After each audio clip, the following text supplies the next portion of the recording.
यदि आप एक पब्लिक स्पीकर बनना चाहते हैं या फिर नहीं भी बनना चाहते हैं, कम्युनिकेशन स्किल्स ऐसे स्किल्स होते हैं जो आपके लाइफ में घड़ी घड़ी टेस्ट होते रहते हैं। यही चीज़ होती है, यही स्किल्स होते हैं जो डिसाइड करते हैं आप कितना लाइफ में आगे जाने वाले हैं।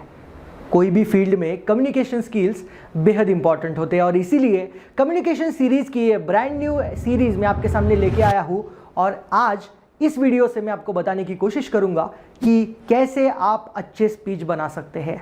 हम लोगों को समय समय पर स्पीच बनाने पड़ते हैं, स्पीच डिलीवर करने होते हैं, लोगों के साथ, ऑडियंस के साथ, टीम मेंबर्स के साथ बहुत सारी चीज़ें कम्युनिकेट करनी पड़ती है। लेकिन मैंने देखा है कुछ लोगों में कम्युनिकेशन स्किल्स या स्पेसिफिकली स्पीच बनाने की स्किल अगर कम है, थोड़ी सी लोअर लाइन पर है, तो वो लीडर्स इतना इम्पैक्ट नहीं कर पाते टीम मेंबर्स के साथ या ऑडियंस के साथ। तो आज इस वीडियो के माध्यम से कुछ टूल्स, टेक्निक्स मैं आपको दूंगा जिससे आप आपका स्पीच ज़बरदस्त तरीके से बना सकते हैं, लोगों को इन्फ्लुएंस कर सकते हैं। तो चलिए शुरू करते हैं इस वीडियो को। मेरा नाम है अविनाश भास्कर चाटे। मैं मोटिवेशनल स्पीकर, कॉर्पोरेट ट्रेनर और ऑथर के तौर पर काम करता हूँ। पब्लिक स्पीकिंग स्किल्स बेहद इंपॉर्टेंट है किसी भी करियर के लिहाज से। सबसे पहले हम लोगों को समझना होगा कि पब्लिक स्पीकिंग स्किल्स में जो स्किल्स होते हैं वो क्या है, वो कहाँ से इन्वेंट हुए हैं, कब से चले आ रही है ये पब्लिक स्किल्स। पब्लिक स्पीकिंग मैं आपको बताता हूँ, ये आज की बात नहीं है या 100 साल की बात नहीं है, ये बहुत पुरानी बात है। बिफोर क्रिस्ट से भी पहले ये पब्लिक स्पीकिंग चालू है। पब्लिक स्पीकिंग के माध्यम से लीडर्स आए और कितने सारे लीडर्स ने लाइफ में इम्पैक्ट किया। अब बिफोर क्रिस्ट पब्लिक स्पीकिंग को क्या कहा जाता था? रिटोरिक कहा जाता था, रिटोरिक थ्योरी कहा जाता था। ये एक ऐसी थ्योरी थी जो एरिस्टोटल ने लिखी थी अपनी किताब में थ्योरी ऑफ रिटोरिक, जहाँ पे उन्होंने बताया था कि पब्लिक स्पीकिंग स्किल्स यानी उस समय की थ्योरी ऑफ रिटोरिक कैसे आप इंप्रूव कर सकते हैं। अब सबसे पहले हम लोगों को समझना होगा कि रिटोरिक ये शब्द कहाँ से आया। रिटोरिक ये शब्द बेसिकली सोक्रेटिस से आया। सोक्रेटिस एक बहुत बड़े फिलोसोफर थे ग्रीक के, उन्हीं से यानी उनके जो फॉलोअर्स थे एरिस्टोटल और प्लूटो, इन्होंने मिलकर ये थ्योरी को बुक में पब्लिश किया था। ये मैं कहूँगा इसको रिलीज़ किया था लोगों के सामने, और इसी को फॉलो करते करते करते करते कितने सारे बड़े स्पीकर्स, पब्लिक स्पीकर्स इस क्षेत्र में बने। अब हम लोगों को समझना होगा थ्योरी ऑफ रिटोरिक क्या है। थ्योरी ऑफ रिटोरिक ये बताता है कि कोई भी अच्छा स्पीच, एक अच्छा स्पीच बनाने के लिए 3 फैक्टर्स इंपॉर्टेंट होते हैं। कोई स्पीकर अगर ये 3 फैक्टर्स अपने स्पीच में इंक्लूड कर लेता है, अपने प्रेजेंटेशन में इंक्लूड कर लेता है, अपने स्पीच में उसका इम्प्लीमेंटेशन कर देता है, तो उसका स्पीच अच्छा होना ही होना है। तो ये कौन से 3 टूल्स है, इसके ऊपर थोड़ा सा गौर करते हैं। सबसे पहला होता है इथॉस। इथॉस यानी क्रेडिबिलिटी।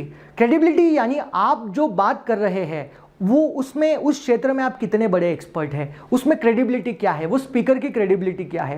यानी मान लीजिए कोई ऑडियंस में लोग बैठे हैं और वो स्पीकर आके कुछ बात कर रहा है, अगर वो स्पीकर कोई रैंडमली है, उसका कोई क्रेडिबिलिटी नहीं है, कोई स्पीकर में सब्जेक्ट एक्सपर्टीज नहीं है, तो लोग उसको सुनेंगे ही नहीं। उसी हिसाब से अगर आपको कोई भी स्पीच देना है तो सबसे पहले आपको आपकी क्रेडिबिलिटी पर काम करना होगा। आपको समझना होगा आपका क्रेडिबिलिटी कितना है उस विषय के ऊपर। यानी जैसे अगर मैं एक कॉर्पोरेट ट्रेनर हूँ, ऑथर हूँ, जब मैं कॉर्पोरेट ट्रेनिंग की बात करता हूँ तो ऑडियंस सुन लेते हैं, कॉर्पोरेट के विषयों पर, बिहेवियर के विषय पर लोग सुन लेते हैं, मोटिवेशनल कोई टॉपिक पर सुन लेते हैं। लेकिन मेरा क्रेडिबिलिटी इस क्षेत्र में है, मैं मेडिकल फील्ड में क्रेडिबिलिटी नहीं बिलोंग करता हूँ। अगर मैं जाके कोई मेडिकल का मैं स्पीच दे रहा हूँ, मैं बता रहा हूँ कि कोरोना कैसे इन्वेंट हुआ, कोरोना क्या कर सकता है, थर्ड वेव आ सकती है नहीं आ सकती, तो थोड़ा सा क्रेडिबिलिटी वहाँ पर कम हो सकता है क्योंकि उस क्षेत्र में मेरा मास्टरी नहीं है। तो इसी के हिसाब से आपको इथॉस यानी पहला प्रिंसिपल होता है इथॉस, यानी आपका क्रेडिबिलिटी क्या है एज ए स्पीकर उस विषय को लेके, उसी विषय के ऊपर आपको स्पीच देने होते हैं जिसमें आपका क्रेडिबिलिटी ज़्यादा है।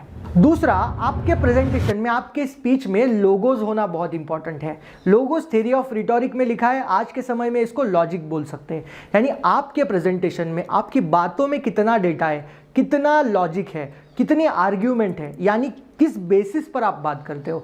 हवाई जो स्पीकर्स बात करते हैं उनकी क्रेडिबिलिटी सेट नहीं हो पाती, लोग उनके ऊपर ज़्यादा इन्फ्लुएंस नहीं कर पाते, लोग उनसे इंप्रेस नहीं हो पाते, सेशन इतना इम्पैक्टफुल नहीं होता है। तो दूसरा प्रिंसिपल है लॉजिकली आपको बात करना है, कुछ डेटा के हिसाब से बात करना है, कुछ सर्वे के हिसाब से बात करना है। जब आप ऐसा डेटा, विजुअल्स, वीडियोस ये सब दिखाते हो ना, नंबर्स दिखाते हो और उस नंबर के बेसिस पे आप प्रूव करते हो आपकी थ्योरी, आपके प्रिंसिपल्स, तो फिर लोग आपसे जुड़ते हैं, लोग आपको एक अच्छा स्पीकर समझते हैं और आपका स्पीच बेहतरीन तरीके से होता है।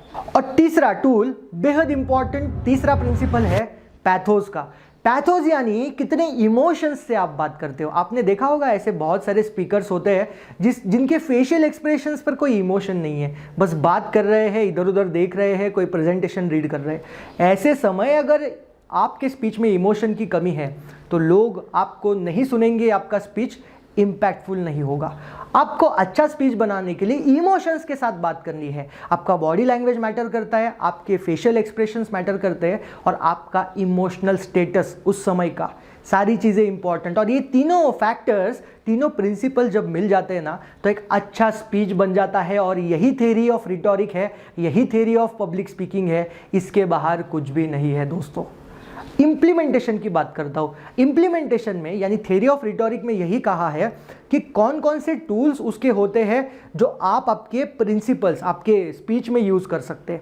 देखिए वैसे तो बहुत सारे टूल्स हो सकते हैं, रिटोरिक के टूल्स हो सकते हैं जो आप आपके स्पीच में यूज़ कर सकते हैं। आज कुछ गिने चुने टूल्स के ऊपर मैं बात करूंगा। देखते हैं कौन कौन से टूल्स होते हैं, कौन कौन से ऐसे टूल्स जो हम हमारी स्पीच में यूज़ कर सकते हैं। तो पहला है एनाफोरा। एनाफोरा एक ऐसा टूल है, यानी जो भी स्पीच आप दे रहे हो ना उसमें एक ही चीज़ को आपको कॉन्जिक्यूटिवली रिपीट करना है। सेंटेंस का शुरुआत करोगे वो चीज़ रिपीट करना है। जैसे आपने देखा है मोदी जी कैसे बात करते हैं। मोदी जी उनके स्पीच में बोलते हैं भाई और बहनों, भाई और बहनों, भाइयों बहनों, भाइयों बहनों, ये चुनाव उस बात का नहीं है मेरे भाइयों बहनों। और इसलिए मेरे भाइयों बहनों, लालू जी ने 25 साल राज किया। मुझे बताइए भाइयों, क्या 60 साल एक कम समय है क्या? 60 साल में सब कुछ हो सकता है कि नहीं हो सकता है? भाइयों बहनों, ये बार बार बोलने से लोग उनसे कनेक्ट हो जाते हैं। आपने देखा है कितना इन्फ्लुएंस उनका 2014-2015 में था जब वो इस तरीके से बात करते थे। तो एनाफोरा आपके स्पीच में होना नेसेसरी है। एक ही चीज़ को बार बार रिपीट करना है, इससे आप लोगों से जुड़ सकते हैं। दूसरा है रिटोरिकल क्वेश्चंस, यानी ये क्वेश्चंस ऐसे होते हैं, मान लीजिए मैं जब भी कोई सेशन में जाता हूँ, कोई विनिंग वाला सेशन मुझे देना है, कोई मोटिवेशनल सेशन देना है, तो हमेशा मैं बोलता हूँ कितने लोगों को यहाँ पे सक्सेसफुल बनना है ना। जब मैं ऐसा पूछता हूँ तो लोग मेरे से कनेक्ट होते हैं। सुरुवात करूया. किती लोकांना सक्सेसफुल व्हायचंय बरं? इथे हात वरती करा. किती लोकांना सिरियसली खूप मोठं सक्सेसफुल व्हायचंय? ग्रेट. फिर लोग हाथ ऊपर करते बोलते हैं सर हमें सक्सेसफुल बनना है। जब कोई स्पीकर आपको बार बार ये पूछता है कि कितने लोगों को यहाँ पे सक्सेसफुल बनना है, कितने लोगों को यहाँ पर खुश रहना है, कितने लोगों को ये सुनना है, जब आप इस तरीके के क्वेश्चंस लोगों को पूछते हो, इंटरैक्टिव क्वेश्चंस, तो लोग आपसे जुड़ते हैं। जब वो 14 में उनका रैली या उनके स्पीचेस करते थे, आप देखिए वो बार बार बोलते थे भ्रष्टाचार किसको मिटाना है, किनको भ्रष्टाचार मिटाना है। ये हमारी चोरी किया हुआ पैसा वापस आना चाहिए कि नहीं आना चाहिए? ये काला धन वापस आना चाहिए? ये चोर लुटेरों से एक एक रुपया वापस लेना चाहिए? इस रुपयों पर जनता का अधिकार है कि नहीं है? ये रुपया जनता के काम आना चाहिए? अब ऐसे सवाल जब आप पूछते हो तो ये रिटोरिकल क्वेश्चंस होते हैं और रिटोरिकल क्वेश्चन से आप लोगों से एंगेज हो सकते हैं, ब्यूटीफुली आप उनसे कनेक्ट हो सकते हैं। तीसरा टूल है हाइपरबोली, यानी किसी भी सेंटेंस को एग्जैगरेट करके उसको बोलना। यानी कोई मूवी 1000 बार मैंने देखी है, अब 1000 बार मूवी तो नहीं देखी है, लेकिन इस तरीके से हम लोग बोलते हैं। अब ये एग्जाम्पल देखिए, he is running faster than wind. अब विंड से फास्टर कोई रन नहीं कर सकता, कोई दौड़ नहीं सकता है, लेकिन इसको हाइपरबोली यूज करके इसको यूज किया है। तो he is running faster than wind, ऐसा सुनने के बाद फिर लोग अट्रैक्ट हो जाते हैं, उसके पास देखते हैं, उससे सुनते हैं। और एक एग्जांपल लेते हैं, that man is as tall as a house. अब एक जितना बड़ा घर है उतना बड़ा वो आदमी है, ऐसा तो कभी होगा नहीं, लेकिन हाइपरबोली इसी के लिए यूज करते हैं, किसी चीज को एग्जैगरेट करके बोलते हैं, किसी चीज को बड़ा चढ़ा के बोलते हैं। बहुत सारे लोग हाइपरबोली का यूज करते हैं, आपने भी आपके स्पीचेस में हाइपरबोली यूज करना चाहिए। तो बहुत सारे स्पीकर्स, बहुत सारे लीडर्स हाइपरबोली का यूज़ करके भी ऑडियंस के साथ एंगेज होते हैं, उनका अट्रैक्शन वहाँ पे हासिल करते हैं। चौथा टूल है आयरनी वाला टूल। आयरनी यानी ऐसी कुछ बात जो कभी हो नहीं सकती। जैसे फायर स्टेशन में आग लगी है, अब फायर स्टेशन ही आग बुझाने के लिए होता है, तो फायर स्टेशन में आग लग गई, आयरनी लगता है। तो ऐसे आयरनी सेंटेंसेस, ये टूल्स भी यूज करके आप आपके स्पीच को अच्छा बना सकते हैं। पांचवा टूल है एंटीथेसिस। इसको डिटेल में समझते हैं। आपने तो सुना ही होगा, अपोजिट अट्रैक्ट्स। तो एंटीथेसिस में भी हम लोग यही चीज का यूज करते हैं। दो अपोजिट वर्ड्स को लेते हैं और दो अपोजिट वर्ड्स को एक साथ यूज करते हैं पिच हाई करके। जैसे for example, speech is silver but silence is gold. अब यहाँ पे सिल्वर और गोल्ड दोनों अपोजिट है, दोनों को कंपेयर किया है अलग अलग जगह पे। और एक एग्जाम्पल से समझते हैं, patience is bitter but it has a sweet fruit. So इस तरीके से दो अपोजिट वर्ड्स को यूज करके हम इस एंटीथेसिस को यूज कर सकते हैं हमारे स्पीचेस में, ताकि हमारा स्पीच और इफेक्टिव तरीके से हो। और छठवा टूल है पन। इसको डिटेल में समझते हैं। अब पन यानी ऐसा टूल है जिससे हम वर्ड्स के साथ खेलते हैं। यानी वर्ड्स हम कुछ यूज करते हैं, अलग वर्ड यूज करते हैं, लेकिन उसका मीनिंग कुछ अलग होता है, डीपर सेंस में उसका मीनिंग होता है। उदाहरण के तौर पे एक एग्जांपल लेते हैं, her cat is near the computer to keep an eye on the mouse. अब इसका अर्थ अगर सेंटेंस के साथ लिया जाए तो इसका अर्थ कुछ अलग हो जाता है। इसमें कैट दिखाई दे रही, माउस दिखाई दे रहा है ना, कंप्यूटर है, ये अलग है। इसका बोलने का मतलब है, ये कहाँ यूज करते हैं। उदाहरण के तौर पे कोई प्रोफेशनल है, वो बहुत ज़्यादा एडिक्टेड है अपने कंप्यूटर के लिए, बहुत ज़्यादा गेम्स करता है या कंप्यूटर के लिए एडिक्टेड है। तो कंप्यूटर के लिए एडिक्टेड होगा तो हम लोग इस तरीके से उसको सेंटेंस यूज करेंगे, her cat is near to the computer to keep an eye on the mouse. और इसका बोलने का ये मतलब है कि वो कंप्यूटर के लिए ज़्यादा एडिक्टेड है। और इस तरीके से हम उसको एडिक्टेड भी बोलेंगे लेकिन उसको बुरा भी नहीं लगेगा।